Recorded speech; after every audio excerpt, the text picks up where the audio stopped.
আর খবর টবর কি? এটাই আজকে মেইন খবর ছিল। আচ্ছা,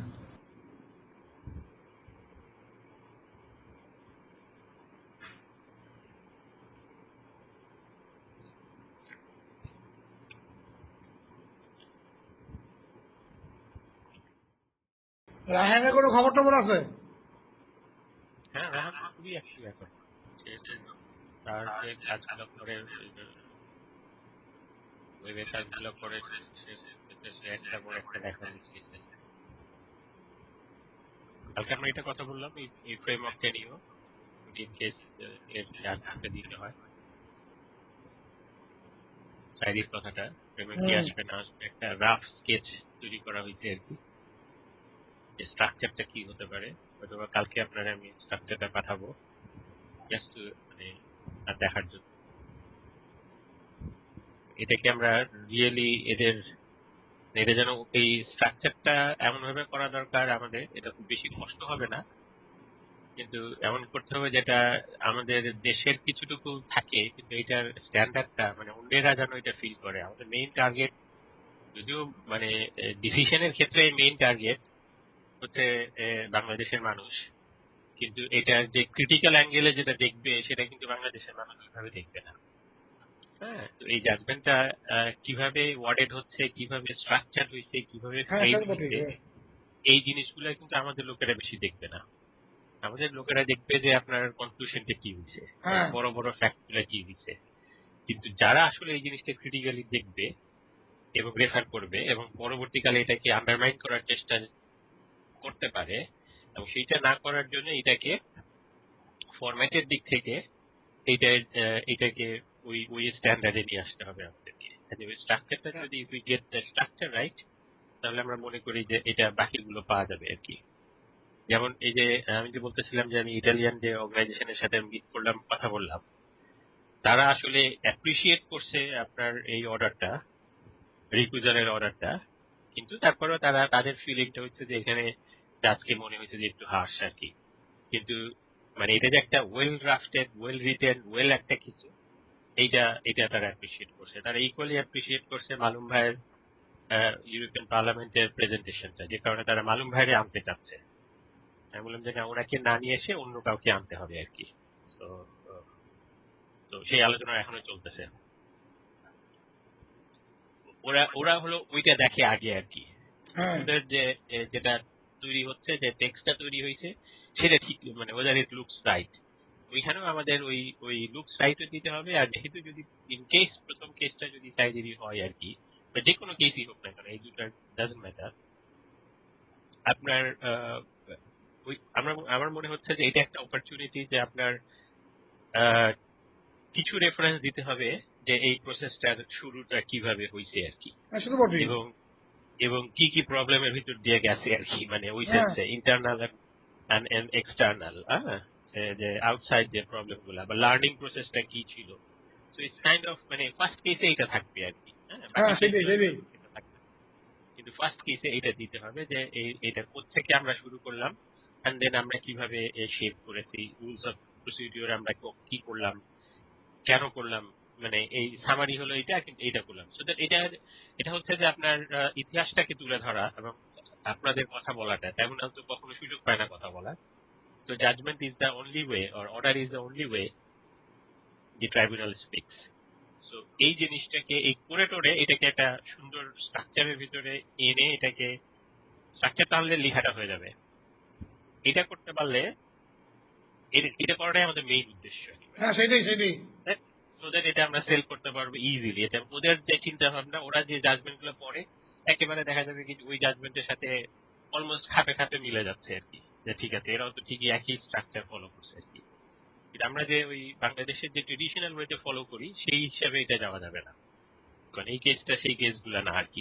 এবং এই কেসগুলোকে ইভেন ইফ ছোট কেস, সাইডের কেস পাতিঘাটে লেস লিগেলি কমপ্লিকেটেড, কিন্তু সেটা হচ্ছে লিগেল আলোচনাটা কম হবে সেখানে ওই সেন্স। কিন্তু তারপরেও তো একটা ডিগ্রি অফ লিগেল আলোচনা থাকতেই হবে আর কি, কারণ এখানে কিন্তু ওই ইস্যুগুলো সেটেল হয়ে যাবে আর কি। হ্যাঁ, এটা যদি ক্রাইমস এগেইনস্ট হিউম্যানিটি হয়, যেটাই হয় সেটাই হয়, সেটা সেটা করতে হবে। তো কাজেই এইটা আমরা বোধহয় আজকে আজকে আমি আমি কালকে রাত্রে করছি আর কি একটু। তো এখন এটা কমপ্লিট না। আমি দেখতেছি আমি যে এটা যেভাবে আমি এটা আগানোর চেষ্টা করছি সেটা হচ্ছে যে আমি কয়েকটা জাজমেন্ট, লিডিং জাজমেন্ট গুলো দেখবো, আবার নতুন করে দেখবো যে তারা কিভাবে এটাকে স্ট্রাকচারটা করছে আর কি, কিভাবে বুঝাইছে জিনিসটা, এবং কিভাবে শুরু শুরু কি কি দিছে তারা। একটা case is different from the other one, কিন্তু তারা কিভাবে দিছে, মাঝখানে কি দিছে, শেষের দিকে কি দিছে, এবং এগুলো আমাদের সিচুয়েশনটাতে আমরা কিভাবে এটাকে এ, করতে পারি সেই হিসাবে করে আপনারা প্রবাবলি কালকের ভিতরে একটা পাঠায় দিব আর কি, একটা রাফ স্কেচ পাঠায় দিব ফর আপনার ইনফরমেশন। আপনি দেখেন যে এইভাবে করলে পোষায় কিনা আর কি।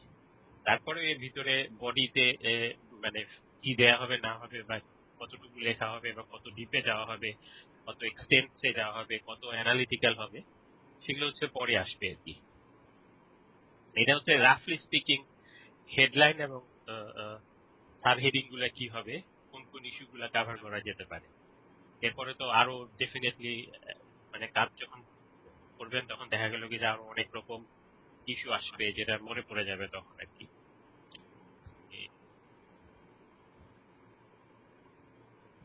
আমরা ওখানে কিছু স্ট্যাটিস্টিক্স আমি দেওয়ার কথা চিন্তা করতেছি, যেমন কতগুলো অর্ডার হয়েছে, কতগুলো রিভিউ পিটিশন গেছে, জাস্ট এরকম। এটা তো আপনার শেষ কথা আর কি, এরপর আর কথা থাকতেছে না ট্রাইব্যুনালে। হ্যাঁ। কাজে এটাকে আপনাকে আরেকটা জিনিস মনে রাখতে হবে এই জাজমেন্টের ক্ষেত্রে, এটা যে প্রত্যেকটা জাজমেন্টের ক্ষেত্রে এইটা কিন্তু আপনার আপনার কথা টু অ্যাপিলেট ট্রাইব্যুনালস, মানে অ্যাপিলেট অথরিটি।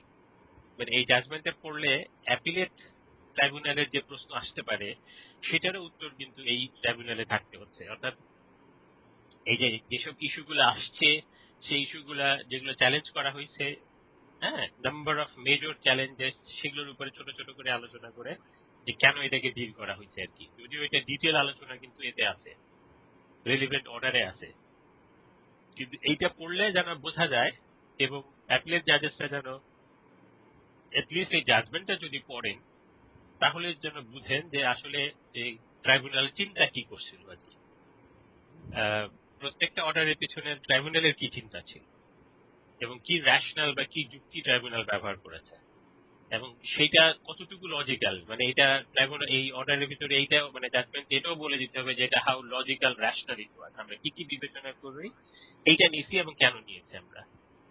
এইভাবে করে এটাকে একটা মানে প্রথম যেটা হবে সেটা আপনার মানে পলিটিক্যালি সিগনিফিকেন্ট হচ্ছে, কিন্তু লিগালি সিগনিফিকেন্ট এদিক থেকে যেটাই হোক না কেন এইটার ট্রিমেন্ডাস সিগনিফিকেন্স আছে আসলে ফার্স্ট কেস হিসেবে।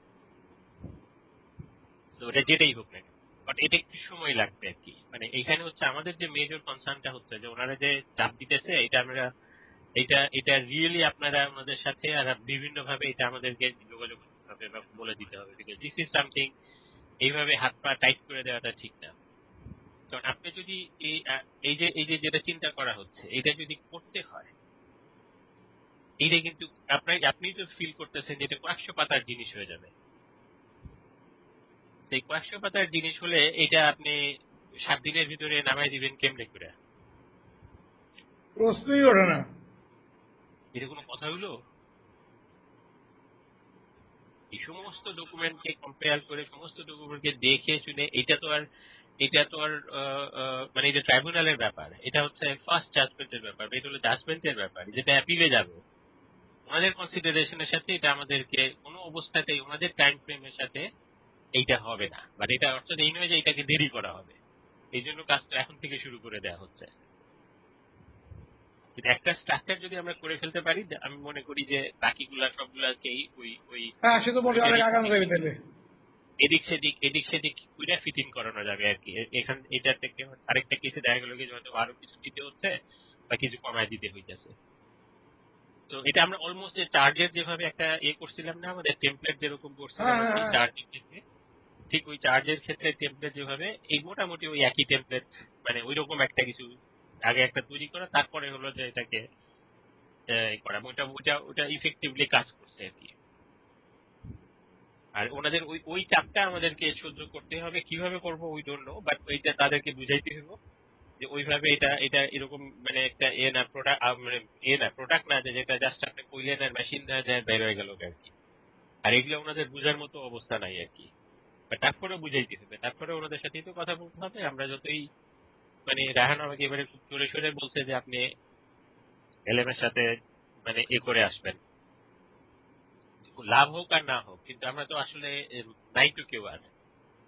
এবং যত যত রকম আমাদের যত অ্যাভিনিউ আছে, অন্যান্য যত অ্যাভিনিউ আছে ইনক্লুডিং 1 নম্বরের পর্যন্ত পৌঁছানোর অ্যাভিনিউ, এই সব অ্যাভিনিউ ব্যবহার করতে হবে আর কি।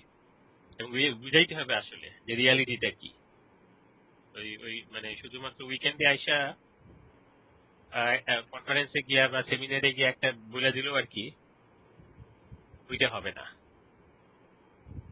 আর এটা আপনাদের জন্য রিয়েলি, এবং আপনাদের কোনো হ্যান্ড নাই। এই যে কাজগুলো যে করবে, আপনাদের হ্যান্ড নাই, হ্যান্ড নাই, কিচ্ছু নাই। কি করে কি হবে তাদের? আমরা বলে দিবেন যে অন্তত পক্ষে দেখা যায় এই জাজমেন্ট যেভাবে হইতেছে, যা হইছে, এটা 500-700 পাতার করে জাজমেন্ট এক একটা হবে। এটা আপনার এটা মানে হাউ ইউ মিনিমাম এক্সপেক্ট, 500 520 হবে। হাউ ইউ এক্সপেক্ট এটা ওভারনাইট করে ফেলা হবে?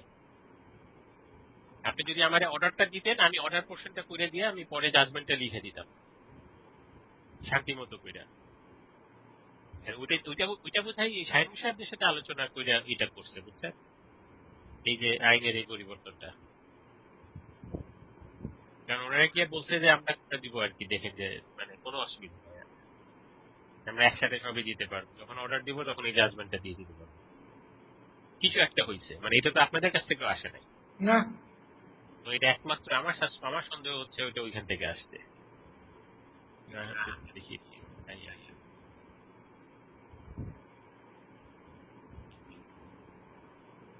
ঠিক আছে তাহলে, আচ্ছা, আমি আপনাকে ঠিক কালকে আছে। পাঠাবো।